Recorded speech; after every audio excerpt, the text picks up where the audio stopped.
I was born in a banana plantation. I just say that to many people, but it's the truth. I don't have anything to invent. I cannot lie at all. You can see it in my face immediately. I was born there, yes. You know, since I was a child, I remember seeing those shoes that the nanny who took care of us was wearing, which was a traditional Spanish espadrille. And they were to me so fantastic with that wonderful kind of black ribbons and white linen that was so enchanting. Then my mother had wonderful shoes too. My mother was absolutely mad for shoes. In fact, I inherited all that things possibly without knowing genetically. But I think that was the beginning of my love of shoes, yes, when I was a boy. And the first that I remember, 5 or 6 or 7 maybe, I was just catching lizards and with Cadbury chocolate paper, you know, foil paper. I used to I do little creations, I don't know why, but and my dog was a victim too, actually. Everything happened to me by accident. Ozzy Clark, he changed it all. He was the man in the 60s and 70s in London. Everybody was wearing Ozzy Clark, I mean, really. So I was very fortunate to have the opportunity to work with him. All those people that were kind of mad about Ozzy, so they say, oh, you should do the shoes for Ozzy. If you're gonna do a shoe shop, I just gotta do the shoes for Ozzy. So I did. And it was almost like a disaster because I was not very experienced. I did beautiful, last beautiful thing, but I never thought about putting inside.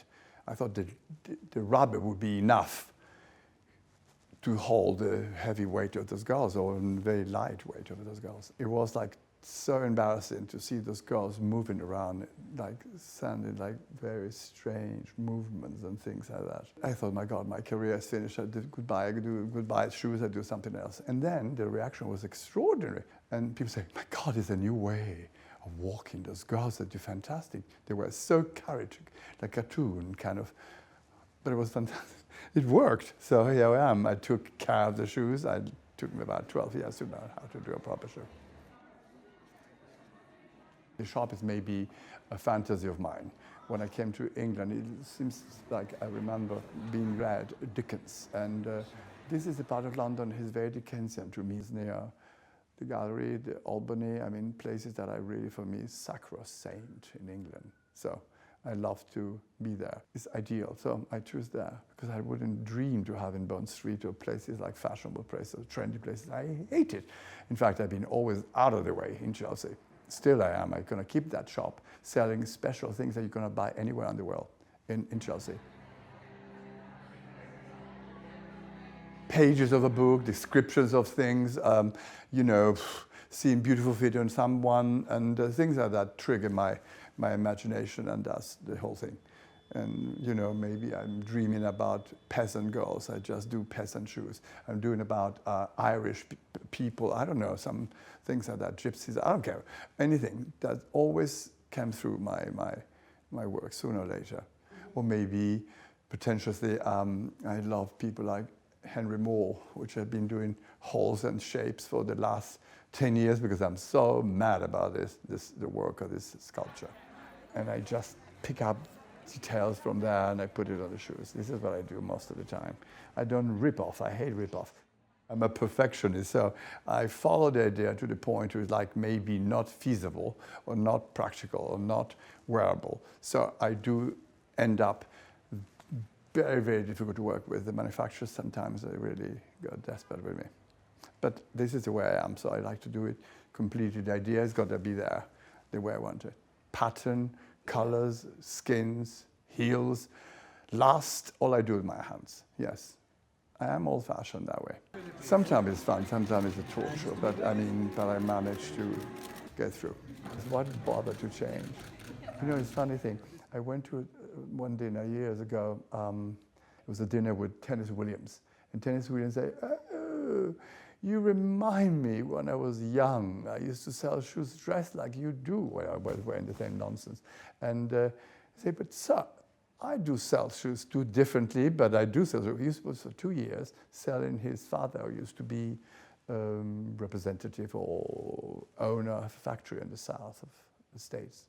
So it was fun. We got friendly with that kind of introduction.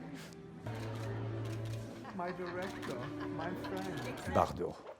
Bardot is the woman who created all of you, the modern woman, in fact. She's the one who did that look, hair, blonde hair, ballerina shoes, capri pants, Vichy gowns. It was wonderful. And she was the nicest one. We get the picture in seconds, but no problem. Just the big guys? Sicily and Palermo, which I really mad about it. And the people in there, which is the town who did Lampedusa. And since I was a boy, I was absolutely mad listening to my mother read pages of the first edition of the Gattopardo, the Leopard.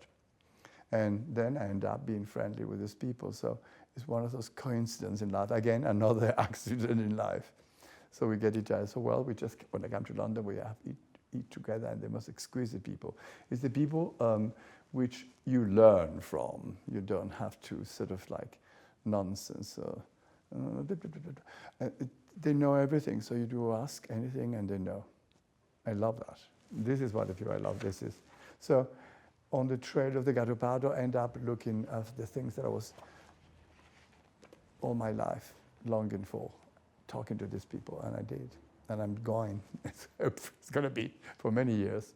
Mind you, when you get attached to old people, like they tend to disappear fast. Anna Piaggi, for instance, I never thought about her with age or that she's going to die or anything, and she did. And and somebody I talked every day with. These things like that I never get to. This is what I really tend to now. Maybe I should get into young people now, because but the young people don't offer me exactly what those people did. It's like in ecstasy all the time with them, really.